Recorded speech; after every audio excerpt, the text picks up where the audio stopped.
바쁘게 돌아가는 세상, 성공과 경쟁, 불안과 고립 속에서 개인의 자아는 끊임없이 흔들리고 있습니다. 이렇게 사회가 혼란할수록 우리는 종종 생각하게 되죠. 바로 나는 누구인가? 이 단순하면서도 근본적인 물음은 인류가 철학을 시작한 이유이자 끝나지 않는 숙제이기도 한데요. 오늘 동양 철학자 그리고 서양 철학자 두 분의 철학자 모시고 또 재밌는 이야기 나눠보도록 하겠습니다. 두 분 어서 오세요. 네, 안녕하세요. 안녕하세요.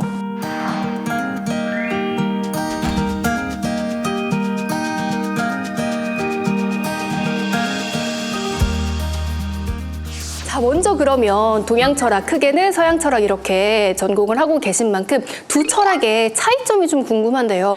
글쎄 이제 절대적 차이를 나누기는 어려운데 그 방법론이나 접근하는 어떤 시각이 많이 다른 것 같아요. 그러니까 예를 들어 서양 철학의 베이스는 이제 물론 그것도 분야마다 다르지만 좀 수학적이고 상당히 논리적이고 따지고 이러는 걸 되게 좋아하는 데 반해서 제가 보기엔 이제 동양 철학은 직관적. 직관적이라는 게 뭐 두루뭉실하다는 게 아니라 어떤 진리라든지 이런 깨달음을 굉장히 중요시 여기고 그러다 보니까 이게 뭐 서로 대립된다기보다는 이제 상호 보완적인 것 같고 저도 서양 철학을 전공하긴 하지만 동양 철학적 사유 방식에서도 굉장히 배우는 게 많이 있습니다. 오늘날 또 융합의 시대라서 그렇죠. 어떤 하나의 시각만으로 어떤 것을 설명하려고 만드는 것 같고요. 예. 네. 자, 그렇다면 오늘의 주제가 인간의 본질 그리고 자아인데요. 서양 철학에서는 또 이성 그리고 개인의 자아를 중심으로 인간을 탐구했다고요. 예. 근데 사실 먼저 좀 지적할 것은 그 자아라는 개념이 그렇게 오래된 개념이 아닙니다. 아, 네. 그러니까 이제 따져본다면은 그 중세 시대 때까지는 자아라는 개념이 들어설 수가 없었거든요. 왜냐하면 우리라는 개념은 있을지언정 뭐 개인으로서 나의 정체성이란 건 의미가 없었기 때문에 사실은 자아는 근대 이후의 산물이고 그래서 오랫동안 철학은 인간이 무엇인가를 탐구했지 네. 나는 누구인가 뭐 개인으로서 나는 어떤 의미가 있나 이런 것들은 비교적 최근 주제인 거고 더구나 이제 현대 철학에서는 또 이 자아까지도 의심의 눈으로 많이 바라보거든요. 진짜 내가 있을까? 어쨌든 철학사적으로 보면 거의 17세기 이후 개인주의가 대두하면서 자아라는 주제도 같이 부각됐다 이렇게 보시면 될 것 같습니다. 동양에서도 나라고 하는 사람이 누구인가에 대한 질문은 엄청 중요한 건 아니었던 동양 철학도 되게 스펙트럼이 넓은데 그중에서도 특히 주류라고 할 수 있는 유학 같은 경우에는 내가 이 사회 속에서 내 역할이 무엇이고 내가 해야 되는 건 무엇이고 할 수 있는 건 무엇인가. 그러니까 나란 이 사회 속에서 다른 사람과의 어떻게 관계 맺음을 이어갈 것인가. 거기서 내가 해야 되는 게 무엇인가 라는 게 중요했지 내가 누구고 막 골방에 앉아서 그런 건 아니고요. 그러다 보니까 유학에서도 이 최고 가치로 보통 이제 가르쳐지는 오륜이라는 것도 네. 다 이제 군신 관계, 그러니까 뭐 사회적 상하 관계, 그리고 부자 관계, 그 혈연적 상하 관계, 그다음에 부부 관계, 뭐 친구 관계 이런 식으로 이 관계 속에서 어떤 가치를 추구할 것인가라고 하는 게 가장 중요한 문제였던 것 같습니다. 서양 철학과 동양 철학에서 빼놓을 수 없는 인물이 있죠. 바로 니체와 공자인데요. 이렇게 니체와 공자는 각각 인간을 어떻게 정의했는지 궁금합니다. 혹시 니체의 별명이 뭔지 아세요? 망치. 그렇죠. 본인이 스스로 그렇게 망치를 드는 철학자다라고 얘기했는데 그게 철학을 해체하겠다라는 네. 얘기거든요.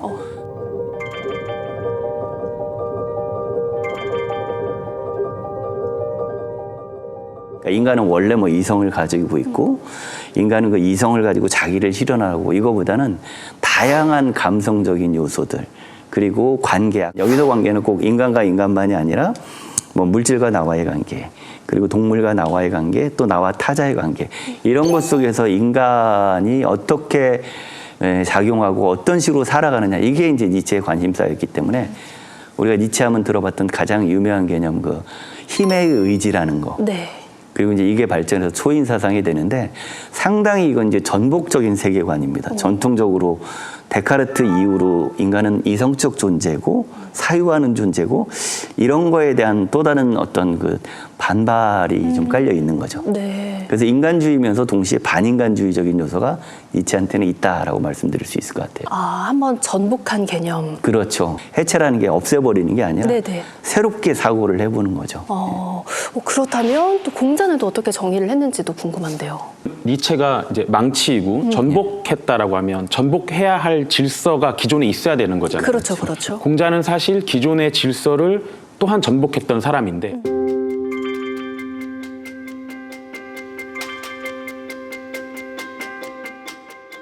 기존의 혈연 중심으로 내려오면서 태어난 핏줄에 따라서 해야 하는 일이 정해져 있고 할 수 있는 일이 정해져 있었던 봉건 시대에 지배층은 무엇을 하는 사람들인가, 소위 말하는 군자라고 하는 사람들은 무엇을 하는 사람인가 되물었던 사람이고요.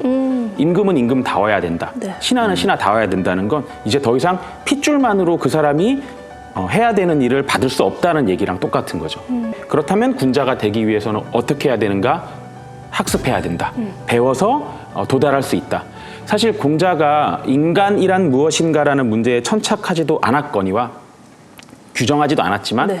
그의 이런 생각을 따라가 보다 보면요. 어디에 도달할 수 있냐면 도대체 나는 내가 해야 되는 일을 어떻게 해야 잘해낼 수 있는가. 내가 받은 나의 역할은 무엇인가 라고 하는 걸 인류 전체로 확산시킬 수 있을 거고요. 그때 공자의 대답은 도덕적 존재가 되는 것. 이라고 말할 수 있을 것 같습니다. 그래서 이제 공자 철학의 핵심을 인이라고 가리키는 것 같고요. 그러니까 그 사실 뭐 인간이 선한지 악한지에 대해서는 이제 그 제자들에 의해서 확실하게 뭔가 맞죠. 그 줄기가 나온 거고 공자는 그런 개념을 정의하지는 않았다. 공자가 네.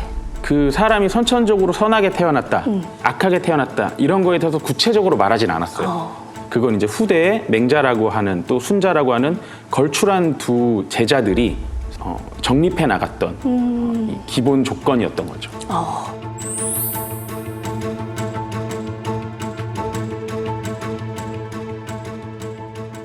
자, 그렇다면 또 아리스토텔레스에 따르면 인간은 사고하고 추론하고 스스로를 정의할 수 있는 존재 이렇게 이야기를 했는데 조금 더 자세히 좀 예를 들어주시겠습니까? 인간이 이성적 존재라는 얘기는 사실 아리스토텔레스보다는 이제 그의 스승인 소크라테스, 플라톤에 의해서 먼저 얘기가 됐던 개념인데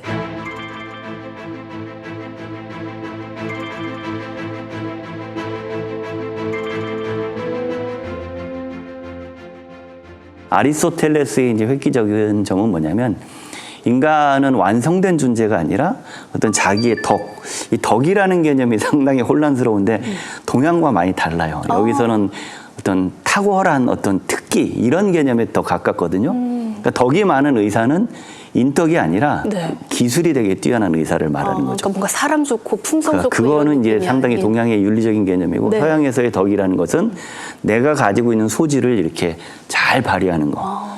그래서 거기서 두 가지 덕이 있는데 이제 이성적 덕이라는 거하고 실천적 덕이라는 실천적 덕은 우리의 이제 행실이나 어떤 살아가는 어떤 여러 가지 태도들을 가리킨다면 그걸 인도하는 게 이성적 덕인 거죠. 그래서 똑같이 동양처럼 교육을 되게 중요시 여기는데 그 교육이 자기를 완성해서 결국은 보다 완전한 선에 이르는 거지 뭔가 이렇게 뭐 정치를 하거나 뭐 다른 사람들에게 도움을 주거나 이런 목적은 없었습니다. 그러니까 상당히 이제 인간 중심이긴 한데 네.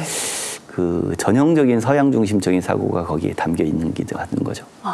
자, 그렇다면 이제 동양 철학을 생각해 보면 또 불교의 영향을 많이 받았다는 걸 빼놓을 수 없겠는데 불교에서 아까 김 교수님께서도 말씀을 해주셨지만 무아라는 개념이 있습니다. 그렇죠. 이제 내 자신이 없다 어떤 의미인지 좀 설명을 해주신다면요.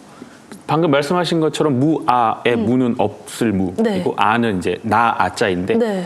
이걸 그대로 번역하면 내가 없다가 되죠. 그런데 사실은 나라고 이제 따옴표를 쳐서 네. 나라고 할 만한 것이 없다는 게 더 정확한 해석일 거예요. 불교가 어디서부터 출원했는지라고 따져본다면 인도 북부이거든요. 인도는 오랫동안 그 기원전 뭐 1500년 전의 침략으로부터 이어져 내려왔던 이 천여 년간 누적돼 있던 이 신분제도 그리고 그 안에 억눌려 있던 수많은 민중들 사람들이 다 고통 속에 있다고 하는 게 석가의 사실 자각이었고 네.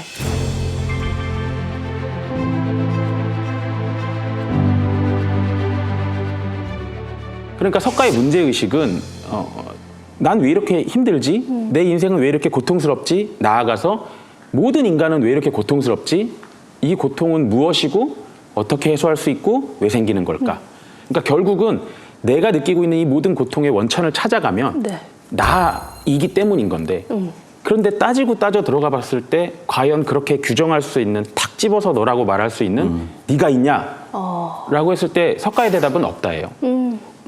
예를 들어서 우리 몸 어떤 부분을 나라고 할 것인가? 손가락 하나가 없으면 내가 아니게 되나?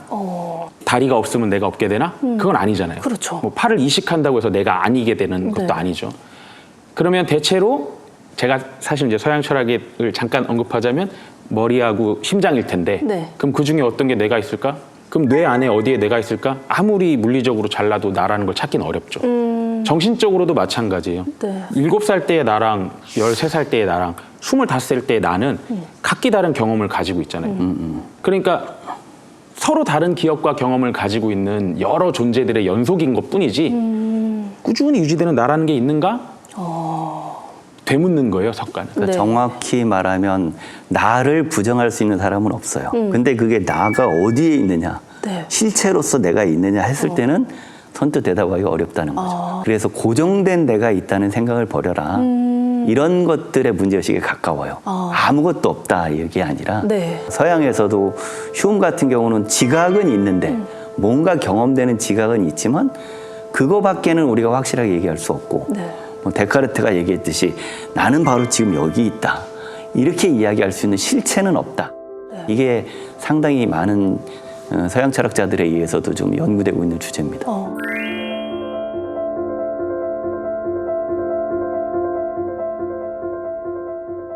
듣고 보니까 나라는 사람을 어떻게 규정해야 될지 모르겠네요. 그럼요. 네, 그냥 나는 우유주로 살았던 것 같은데 어떻게 해야 진짜 이게 오롯이 나인지 설명이 정말 안 되는 부분이네요. 그렇죠. 10대 때 오여주, 20대 때, 30대 네. 때, 40대 때 이렇게 보면은 다 다를 수 있고. 그러니까요. 그럼에도 불구하고 또 나잖아요. 나죠.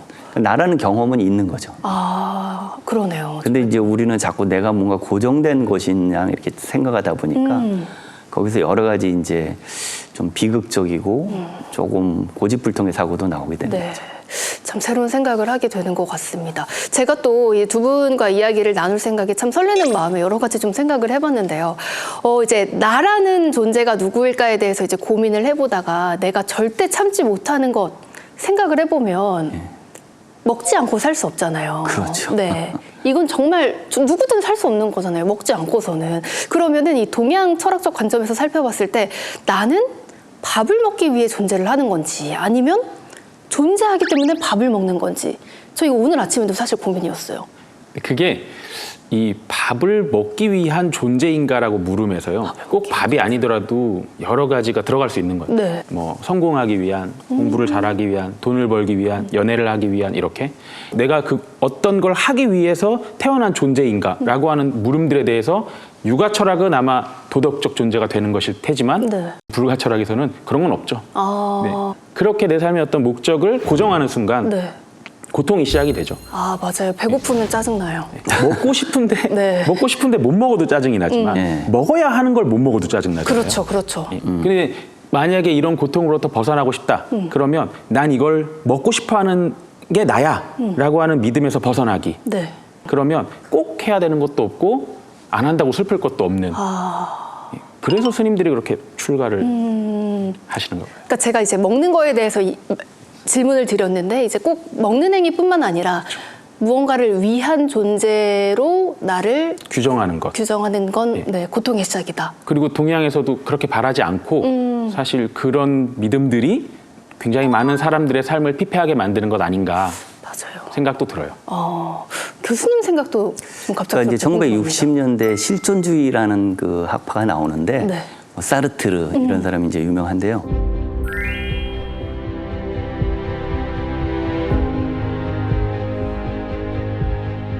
말이 어려워서 실존주의지 나는 그냥 그 가능성으로 있다라는 생각이거든요. 네. 반대로 이제 그 동물이나 어떤 저런 도구들은 용도가 처음부터 정해져 있는 거죠. 그러니까 만약에 우리가 달리기 위해서 산다, 네. 먹기 위해서 산다, 돈을 벌기 위해서 산다 그러면 이건 실존이 아닌 거죠. 그냥 도구일 뿐인 거고. 근데 인간은 실존적 존재니까 네. 먹고 달리고 뭐 여러 가지 할 수도 있지만 또 거기에서 벗어나서 다른 걸 해볼 수가 있는 거고 그 순간순간의 그 경험, 흐름이 되게 중요한 것 같아요. 그런 면에서 인간이 인간답다라는 것은 특정한 목적으로 정해지지 않았다라는 거하고도 통하는 거죠.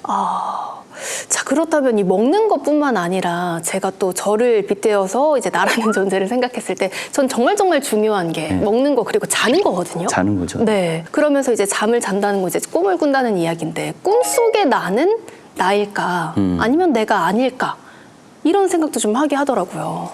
그 우리가 잘 아는 유명한 그 데카르트. 데카르트가 내세운 것 중에 하나가 내가 만약에 존재하지 않는데 어떤 악마가 나를 자꾸 속여서 마치 존재하는 것처럼 이렇게 가짜 생각을 주입하면 어떨까 네. 이런 생각을 해봤거든요. 일종의 사고 실험이죠. 그런데 이제 결국 그렇게 속임을 당하기 위해서도 나는 존재해야 된다. 이게 이제 데카르트의 결론이었었거든요. 서양에서도 진짜 내 경험이 꿈같이 뭐 이렇게 바뀌는 경우에서는 그건 어떤 게 난가 이런 것들이 있는데 저는 이제 중요한 거는 그 경험 자체라고 말씀을 좀 드리고 싶은 거예요. 그 꿈이라는 것도 어떻게 보면 이제 나의 일부긴 하지만 고정된 나는 아닌 것과 같이 꿈을 꾸고 있는 나도 마찬가지로 고정된 나는 아닌 거죠. 꿈을 꾸기 전과 지금 현재와 또 내일이 달라질 수 있는 그러니까 일련의 그 경험들이 있고 그걸 우리는 좀 어려운 말로 삶이라고 하거든요. 네. 삶의 과정은 있지만 삶의 과정에 특정한 계기만을 떼가지고 나는 이러기 위해서 산다라든지 나는 이런 존재야 원래 네. 아니면 이건 나한테 꼭 필요해 이렇게 이야기하는 거는 오히려 우리 자체를 되게 축소시키는 사고방식이다 이렇게 얘기하고 싶습니다. 꿈속에 내가 진짜 나이냐? 현실에 내가 진짜 나이냐라고 하는 문제가 바로 장자의 호전몽에 나오는 이야기예요. 네. 장자는 헷갈린다, 잘 모르겠다라고 말하고 있지만 우리가 사는 삶 역시도 한낱 꿈이 아닐까라고 하는 암시를 주는 거거든요. 근데 이건 어디까지나 다 진짜와 가짜를 구분하는 이분법적인 생각인 것 같아요. 네네네. 그런데 정말 재미있게 불교에서는 어떤 사람이 어슴푸레할 때 길을 가다가 뱀을 본 거예요. 그래서 너무 놀라서 벌벌 떨면서 숨어 있었대요. 그 뱀이 갈 때까지. 그런데 밤이 지나고 새벽이 되어서 날이 밝아오니까 사실은 버려져 있는 더러운 새끼줄이었던 거죠. 그러면 이분법적 생각에서는 뱀은 없고 네. 새끼줄이 있구나. 뱀은 가짜고 새끼줄이 진짜구나 네. 라고 할 텐데 불교에서는 어떻게 답하냐면요. 만약에 뱀이 없고 새끼줄이 진짜라면 넌 무엇 때문에 밤새 떨었는가? 왜냐하면 원인이 없어지는 거잖아요. 뱀이 네네. 없다고 하면. 그쵸. 뱀이 그러면 아니니까. 원인 없는 결과가 있을 수 없으니까 나를 밤새 떨게 했던 뱀도 있는 거고 네. 그 뱀이 뱀으로 보이게끔 하는 원초로서 또 새끼줄이 있는 거죠. 그쵸. 또 나를 안심시키는 새끼줄이 있고.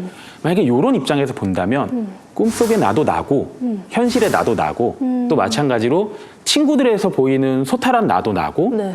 또 어떤 엄숙한 자리에서 아주 진중한 나도 나고 잘 우는 나도 나고 망가진 나도 나고 근데 이제 많은 사람들이 이건 내가 아니야 라고 하니까 좀 고통스러운 것 같아요. 그러니까 뭔가 뭐 둘 중에 또는 여러 가지 중에 하나만 나라고 생각하지 않아야 된다는 거죠. 그게 바로 고통을 낳는 것의 시작이라고 보는 것 같아요. 이와 연관된 좀 재미난 이야기가 네. 있는데 우리가 잘 아는 프로이드 있잖아요. 꿈에서 거기서 보면 꿈을 뭐라고 정의하냐면 내가 그 연출자가 돼서 내 스스로가 연기를 하면서 또 내가 관객이 돼서 보고 있는 그러니까 나는 연출자이면서 꿈의 연출자이면서 꿈의 배우이면서 꿈을 보고 있는 관객 세 가지 다가 나일 수 있다라는 얘기가 나와요. 그래서 제가 아까 말씀드렸듯이 굳이 따지면 꿈을 꾸고 있는 내가 현실의 나에 가깝지만 네. 그 나도 또 이렇게 생각을 하는 나에 의해서는 대성화되거든요. 어려운 말로. 그러다 보니까 나라는 실체를 정의하기는 정말 어려운 거고 우리는 경험만 얘기할 수 있을 뿐이다라고 네. 얘기하는 거죠. 그러니까 사실 그 감독이고 연출을 한다는 그 말이 제가 상상한 대로 그게 꿈으로 이어질 때가 있잖아요. 그렇죠. 그럼 제가 연출한 거잖아요. 그렇죠. 근데 보고 있는 것도 난 거죠. 그렇죠. 흐뭇하게. 네, 흥미롭습니다. 자, 이제 마지막으로 좀 질문을 드리고 싶습니다. 결국 개인으로서의 그리고 사회에서의 나, 즉 인간의 본질과 역할 뭐라고 생각하시는지 한 말씀씩 부탁드립니다. 네. 인간은 절대 혼자 사는 존재가 아닙니다. 뭐 이거는 당위적으로 말씀을 드리는 게 아니라 인간이 존재하기 위해서는 문명이 필요한 거고 네. 문명은 우리가 같이 만든 거거든요. 문명 없는 인간의 삶을 생각할 수가 없잖아요. 그랬을 때 우리는 불가분하게 사회나 타인들하고 관계를 맺을 수밖에 없는데 그 인간이 관계적인 존재이기 때문에 철학자들은 뭐 공감의 문제라든지 아니면 상호 소통의 문제라든지 아니면 공동체나 선에 대한 문제들을 계속 생각을 해왔던 거거든요. 근데 조금 오늘날에는 이제 그것이 너무 개인주의 경향하고 맞물리면서 마치 나는 사회와 무관하게 이렇게 혼자 존재할 수 있는 존재인 것처럼 이거는 이제 진정한 개인주의가 아니라 좀 이기주의적인 변형인 거죠. 이런 사고를 좀 우리가 경계해야 되고 인간이 더불어서 이렇게 서로를 도울 수 있다면은 우리 본성을 좀 잘 실현할 수 있는 그런 게 이제 이상적인 모습 같아요. 그래서 아리스토텔레스는 인간은 폴리스적 존재다. 공동체에서 서로 관계할 수밖에 없는 존재다라고 이야기를 했는데 저도 그게 인간의 본질로 가장 중요하다고 생각을 합니다. 유학에서는 인간의 본성은 선하다거나 혹은 인간의 본성은 악하다거나 이 두 가지 이론을 가지고 이야기를 시작을 해요. 근데 이거는 인간이 원래 어떤 존재이냐라는 물음이고요. 인간이 어떤 존재여야 되는가는 대답이 똑같아요. 도덕적 존재가 돼야 된다는 것이거든요. 그런 의미에서 인간이란 무엇인가라고 묻는다면 아마도 대부분의 철학과 종교가 비슷하게 도덕적이고자 하는 존재 아닐까라고 생각을 합니다. 네. 그리고 그런 믿음과 그런 지향성을 갖고 살아갈 때 우리는 그런 사람들을 인간다운 사람, 인격이 있는 사람, 인간의 격을 갖춘 사람이라고 말을 하는 것 같아요. 그래서 인간이 뭐냐, 동양에서는 인간을 무엇으로 정의하냐, 그러면 결국은 도덕적인 존재가 되기 위해 애쓰는 존재로 규정하지 않을까 싶습니다. 네, 이렇게 요즘 참 기술의 발전으로 인해서 인간의 고민과 생각이 많이 줄었다고 하는데요. 이렇게 나라는 사람 그리고 인간의 존재에 대해서 조금 더 깊이 생각할 수 있는 그런 흥미로운 시간이었습니다.